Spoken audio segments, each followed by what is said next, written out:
Many high-paid employees or people that make 100K even more are actually living paycheck to paycheck. And it's about 36% of people making 100,000 or more are living paycheck to paycheck. And 60% of millennials that make 100K or more are also living paycheck to paycheck. But with all the different things that are happening with the economy and rising inflation and things of that sort, there's one main reason that it comes down to on why so many people, even with high incomes, are living paycheck to paycheck. For those of you tuning into my content for the first time, my name is Pascal and I work with Thrival Solutions, and essentially what we do is to help people have the time to reach their financial goals by using simple private banking strategies. If you want to learn more on how to do that, I'm going to link a video to the end that describes that concept in detail. Now let's get into this.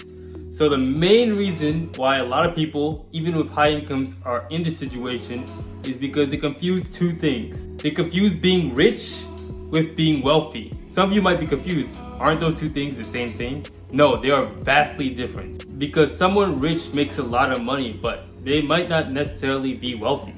Being rich is more about having a high income and having the ability to buy expensive things and being able to afford a lot of things and maybe even a lavish lifestyle. But being wealthy is more about acquiring assets and the percentage of money you actually save. An easy way to break down how wealthy you are is taking basically the ratio between what you spend every single year and what you make every single year. And it all comes down to what you have at the end of the year. Because if you could find a way to make that percentage as low as possible, the wealthier you're going to be, because you're going to be able to keep more of your money, and that money will be able to last longer. So here's how you know if you're in a pathway to success, to becoming wealthy. What's okay, what I would consider okay, is being able to save to invest 10% of your income. That's what's recommended by a lot of people in terms of financial advisors and money managers, is to find a way to save at least 10% of income. But for most people, that's only going to end up for an okay result. What do I mean by that?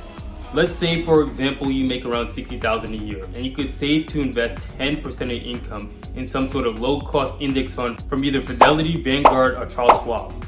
If you accumulate $1 million about in your portfolio by getting a 10% rate of return over time, even with that, by following something known as a 4% rule, where you're taking 4% of your entire net worth in terms of your stock portfolio and converting it into income, and you adjust it for inflation every year, that's only going to be equivalent to about $40,000 every single year for you to live on. So even if you did do that and were able to save 10% of your income, given the fact that you did that for 30 years and you make 60 grand a year, it's likely not going to be enough to replace your entire income. So that's why I say it's just okay if you could save 10% of your income. It means you're doing a decent track, but in reality, you want to find better saving and investing strategies in order to reach that goal faster. And actually, if you want to learn how to maximize your retirement income, along with having index funds and other asset classes as a complement to what you're doing, and still be able to, even if you have the ability to save just $6,000, with the right plan, you actually could get to that goal of being a millionaire in half the time. If you want to learn about that, I will link that video in the end, and you'll be able to watch that in detail on how you can complement the performance of your index funds, even if you're able to just save 10% of your income. But for most people that follow that strategy of just investing into index funds in some sort of Roth account or something of that sort, aren't going to be able to replace their income. They're either going to need to save to invest more, or just have other complementary strategies along with it. Now, what I would consider good is if you could save around 20% to 40% of your income. That's what I would consider good. If you could get to that point, then you're really in a path to build some really good wealth, and potentially you could either replace your income when you retire, essentially with no market risk at all, because even if you get less returns when it comes to retirement time, you have so much money to invest into even fixed asset classes where it's going to make a big difference and impact in your retirement. So if you could find a way to get to that 20 to 40% range, I think you're really setting yourself up for success, and that it might mean you have to make more money. You might need to find more higher income skills in order for you to save to invest more and increase your income without increasing your lifestyle. Because at the end of the day, if you always have to increase your lifestyle every single time that you make more money, money isn't really going to add any more freedom into your life unless you prioritize building wealth over just looking rich. and as you go higher, say able to save 50% of your income, then you're on the path of becoming very wealthy, and you have lots of discretionary to invest into different sort of asset classes, whether it's the stock market, real estate, cryptocurrency, your own business, and you can actually build lots of wealth. And the extremely wealthy, if you want to talk about people that really maximize their wealth and are very wealthy, which very few people can do, is basically only living off of 10% of your income. That's when you're in the extremely wealthy category, because essentially all you really have to do is be able to earn income for 2 years. And what you can do after earning income for 2 years, put your money in a guaranteed annuity, get a 5% income stream for life, and essentially you've at least paid for your expenses, and you have basically, you just, every single time you work and make more money, all of that is just excess, and it's not necessarily money that you need. So for someone that's able to live over 10% of their income, they're in the extreme spectrums of wealth. So if you want to think about wealth, you want to think about like kind of a straight line where in the bottom, people are basically only able to save to invest 10% of their income. And at the top of it, people are able to save to invest 90% of their income. And basically there's everything in between, which is good, very good, and excellent. But likely for you to get to that point where you get to extreme levels of wealth, you're probably going to have to make an extremely high income in order to do that. Or you have to live extremely frugally, which I wouldn't recommend to anyone, to live in such a way where they're trying to penny pinch on every single thing and avoid Starbucks and all these type of things. I don't necessarily agree with that type of strategy. I think it's easier to focus on building higher level skills for yourself in order to get to that spectrum where you make more money, and just having the ability to make that excess money without spending more. I think that's the best way to go about doing that. I think if you can find a way to get it in the between range, you're going to be able to put yourself in a good position in terms of retirement and also your financial goals. But at the end of the day, it all comes down to financial discipline, because without financial discipline, all these different investment strategies, saving strategies, or any type of strategy that you use aren't going to work. One of the things that I really like by Navy SEAL veteran Jocko Williams, he always says discipline equals freedom. So a lot of times people think discipline is the opposite of freedom, but at the same time, if you really think about it, in order to actually have some sort of control of your schedule and not be at the will of the demands of someone else, you have to take control of your own schedule and have the discipline to do things in your life in order to set yourself up in a position. So that's why I really love that quote by Jocko Williams when he says discipline equals freedom. But if you had to pick one between being rich and being wealthy, obviously you want to be wealthy, but at the same time, these two things are not mutually exclusive. You could be both rich and wealthy, which is the spot that most people want to be in. You could be rich, being able to buy things and afford things, whether it's luxurious things, vacations, travel, and all those type of things that people want to do in their life. And along with doing those things, still building wealth at the same time. And if you could build enough wealth where you get to the point where essentially these assets that you accumulate can pay for those luxurious things, then that would obviously be the ideal situation to be in.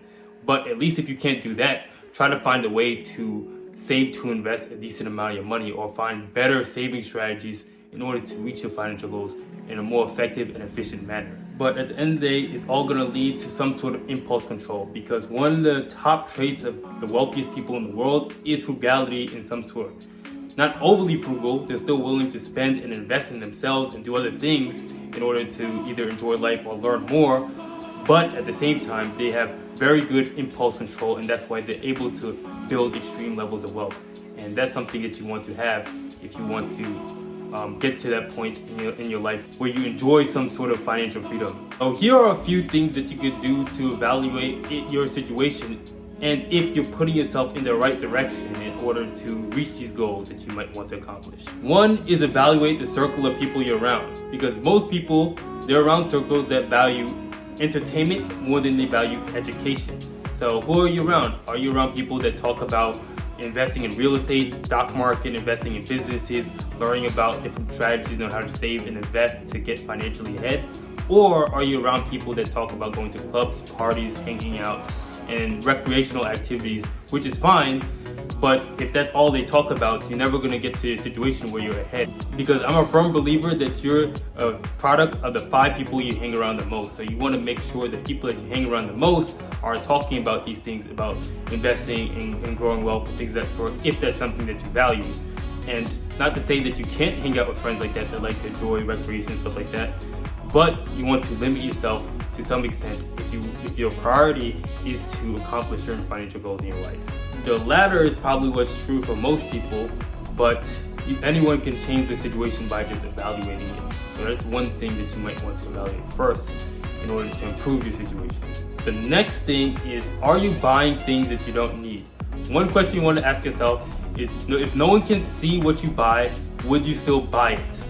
A lot of times people buy things to impress other people or to look nice in front of other people, but they don't actually want it. They're just buying it because they want to make an impression on certain other people and stuff like that.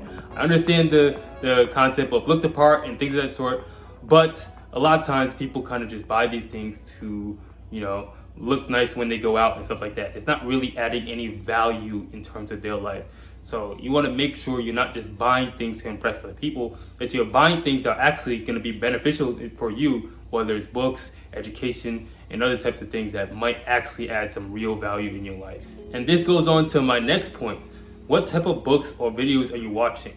Because just like we are a product of the 5 people we hang around the most, we also are a product of what we watch and listen to and read every single day. So are you reading things about news media and all this type of things about politics and all this junk that people put in their minds, and then basically that consumes them and basically distracts them from the main priority? Or are you prioritizing finding educational content?